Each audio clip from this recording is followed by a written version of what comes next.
Hey friends, welcome or welcome back to my channel. My name is Erin and I am so excited that you decided to take time out of your day to spend with me because today we are going to be doing, it was originally supposed to be a vlog, but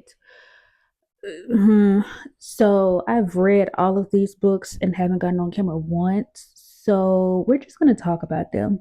I'm gonna sit and I'm gonna tell you what I thought about them, and that's what we're gonna do.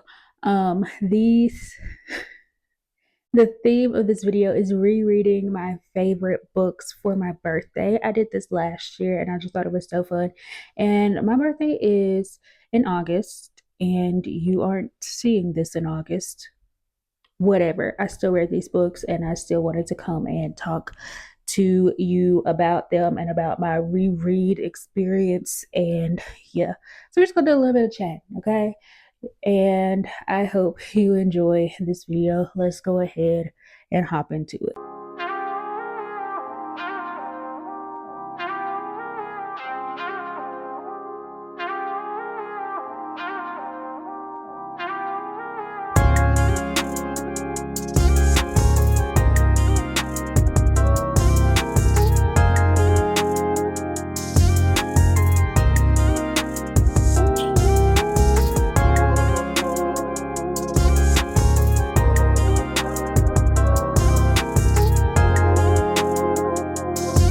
So the first book that I want to talk about in this video is going to be Take a Hint, Dani Brown by Talia Hibbert. This is the second book in the Brown Sisters trilogy, and I really love this series by Talia Hibbert. I just think all of them are hits, and I've been thinking about Dani for a good minute. I have been thinking about Dani and wanting to revisit this story just to spark joy, okay? So if you don't know, in this book we follow Dani Brown, who knows what she wants: professional success, academic renown, and an occasional role in the hay to relieve all that career-driven tension. But romance, been there, done that, burned the t-shirt. So Dani asks the universe for the perfect friends with benefits. When brooding security guard Zafir Ansari rescues her from a workplace fire drill gone wrong, it's an obvious sign. PhD student Dani and ex-rugby player Zaf are destined to sleep together. But before she can explain that fact, a video of the heroic rescue goes viral. Now half the internet is shipping Dr. Rugby, and Zaf is begging Dani to play along. Dani's plan is simple: fake a relationship in public, seduce Zaf behind the scenes. But grumpy Zaf is secretly a romantic and determined to corrupt Dani's stone cold realism. With every fake day and midnight meeting, Dani's easy lay becomes more complex than her thesis. Has her wish backfired? Okay? Dani is one of my favorite main characters. I just love Dani so much. I think that she is hilarious. She is smart as heck. She knows what she wants. She's confident. All the things that we should aspire to be. Dani is that. Okay. So I just really I I love reading about Dani. And Zaf is also just a very cute main character. He's a grumpy man, but he reads romance novels, and he is just a little anxious. Oh, teddy bear. I don't know. Like, you just want to give him a hug and make sure he's okay, but he's also like very protective and just kind of like has a hard exterior that he shows to the world, but there's reasons for that. And I just also love Zaf as a main character. Like, he's cute and sweet too. So like, I really love Zaf and Dani together, even at the beginning when they're like just strictly friends. Like, they are hilarious together and very like sarcastic and like taking shots at each other in a funny way, not saying hurtful things. I just think that it's very funny, it's very cute, and I'm here for them. But throughout the book, like also at the beginning, they are just so insistent to everyone that they're like, she's just my friend, he's just my friend. Like, I'm not into her like that, I'm not into him. Like, I'm like, y'all don't quit lying to each other, because wait, You lying to yourself, you lying to everybody else. Like, y'all know y'all like each other. Just stop it.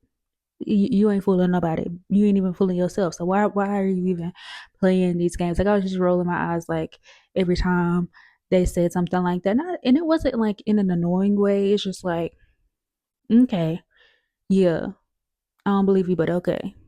I just really I giggled and swooned my way through this entire book because I just loved how relatable Dani and Zaft are as people.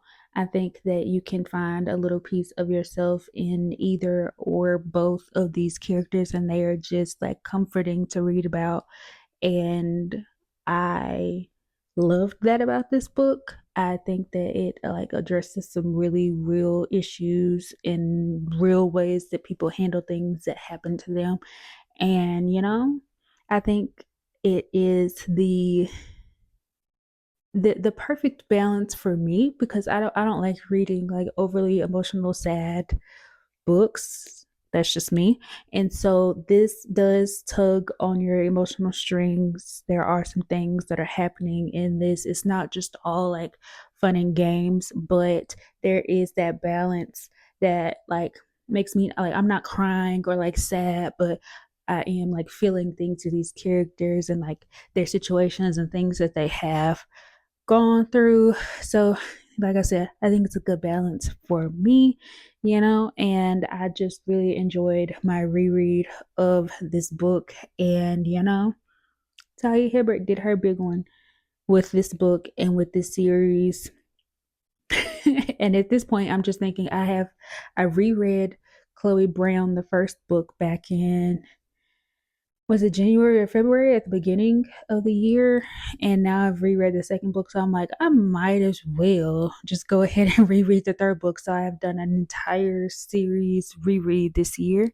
I might do that. I don't know. I will say that Eve Brown, the last one, was my least favorite, but I mean, I still gave it a 4.5 stars. So, like, was it even really like can I even say it's the least? I don't know. But, I might have to make that happen because, yeah. Anyway, I really had a great time rereading. Take a hint, Dani Brown.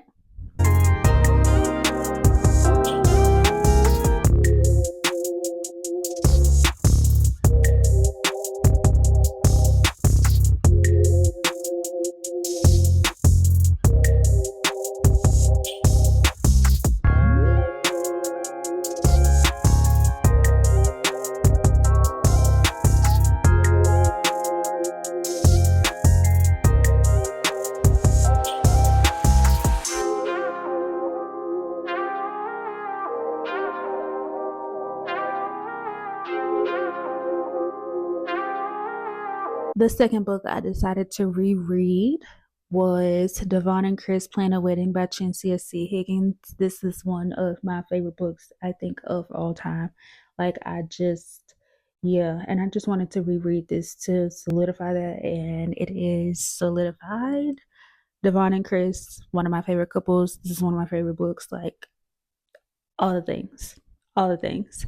So, in this book, we are following Devon and Kris, who have 6 weeks to plan their dream wedding. Their whole relationship is fake. So Instant I Do could be Kris Zavala's big break. She's right on the cusp of really making it as an influencer. So a stint on a reality TV show is the perfect chance to elevate her brand, and $100,000 wouldn't hurt either. Devon Miller is just trying to break out of her shell. She's sort of neglected to come out to her mom for years, so a big, splashy, fake wedding is just the excuse she needs. All they have to do is convince their friends and family they're getting married in 6 weeks. If anyone guesses they're not for real, they're out. Selling their chemistry on camera is surprisingly easy, and it's still there when no one else is watching, which is an unexpected bonus. Winning the competition is going to be a piece of wedding cake. But each week of the competition brings new challenges, and soon the prize money is not the only thing at stake. A reality show isn't the best place to create a solid foundation, and their fake wedding might derail the relationship before it even starts. The chemistry between Devon and Kris starts the second they lay eyes on each other, and it goes up until the end of the book. I just, I, I don't even know what to say. I, I I love Kris and Devon. I really do. Like I love them so much. But also like for real, the things that are addressed in this book, how Devon feels like she couldn't come out to her mom because of their religion and how she was brought up, and then having to act like getting to actually see that unfold. And there was like this church scene in the book, and as a church girl, that one right here, right here, felt all of that. And then just like seeing how Kris's family rallied around her, and how it just gave. I liked that Kris and Devon's biggest problem was trying to rein in their feelings in a situation where they couldn't really tell, okay, so are we like acting like this because of the show, or are we acting like this because there's our feelings, when they're in actuality it was a bit of both, but those feelings were real to begin with. Like neither one of them was ever faking. And I like that that was their biggest problem versus arguing back and forth over foolishness. I like that. I like that whatever was thrown at Kris and Devon, they handled it together and never like took it out on each other. And like this is just one of my favorite books. And I'm so happy that I reread this. And Chencia did what needed to be done also with this book. Like, yeah. I don't really have much else to say other than I am obsessed and I love them and this book so much.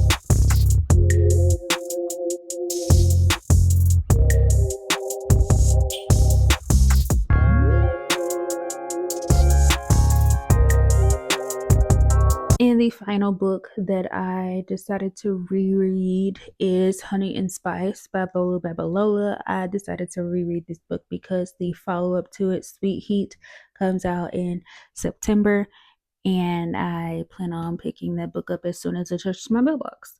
So I just wanted to go back in and remember why I loved Kiki and Kai so much. Also, to give myself a better chance at liking a second chance romance. But like I had said before, if I'm gonna root for anybody to have a second chance, it's gonna be Kiki and Kai, unless it's some foolery. But I don't think it's gonna get foolery. My hope is that it doesn't. So yeah, in this, it's like a college romance, and we follow Kiki Banjo, who has just made a big mistake.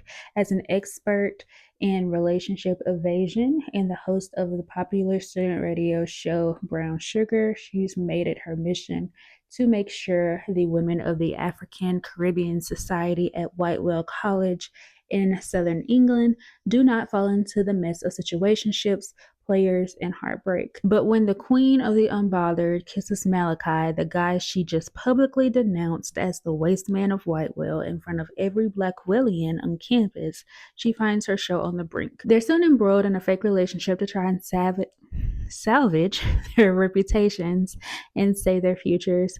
Kiki has never surrendered her heart before, and a player like Malachi won't be the one to change that, no matter how charming he is or how electric their connection feels. But surprisingly entertaining, study sessions and intimate late night talks at old fashioned diners force Kiki to look beyond her own presumptions. Is she ready to open herself up to something deeper? A gloriously funny and sparkling debut novel. It's full of delicious tension, romantic intrigue, and will make you weak at the knees. Okay, so this feels like something that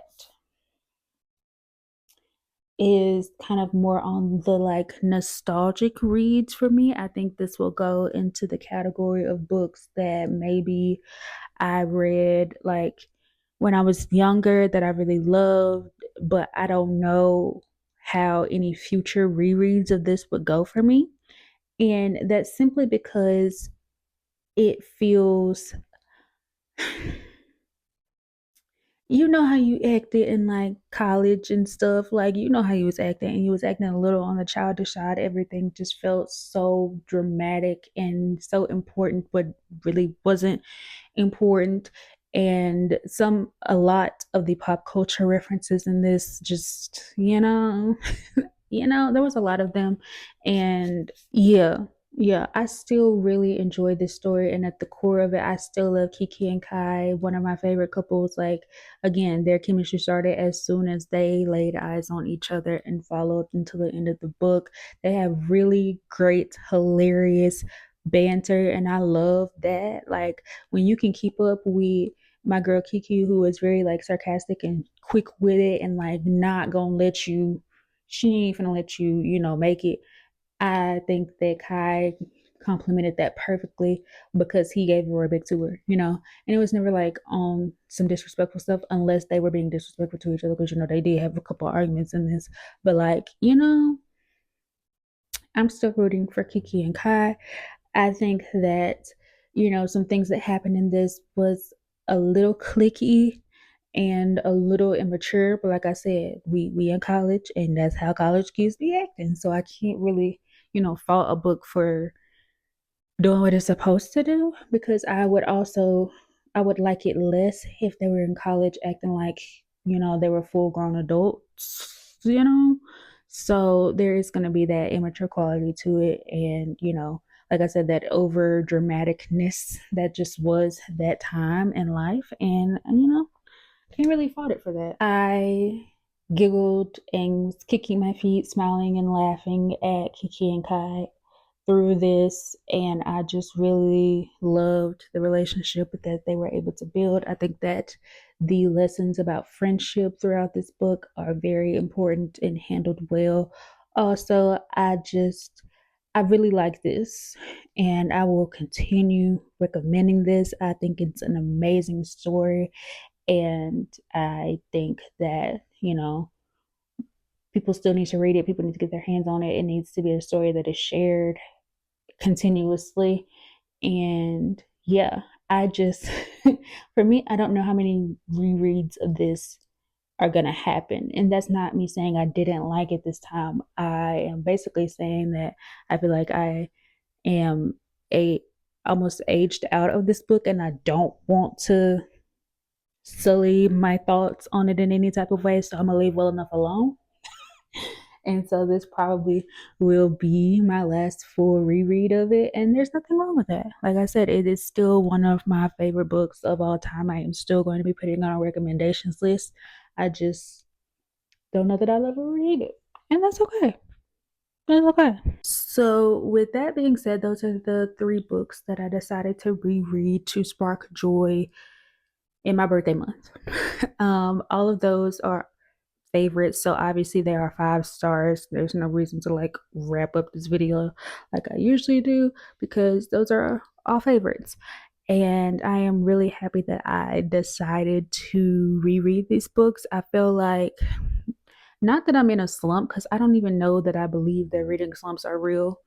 Hot topic, but my reading had slowed down and I was just not finding what I was looking for.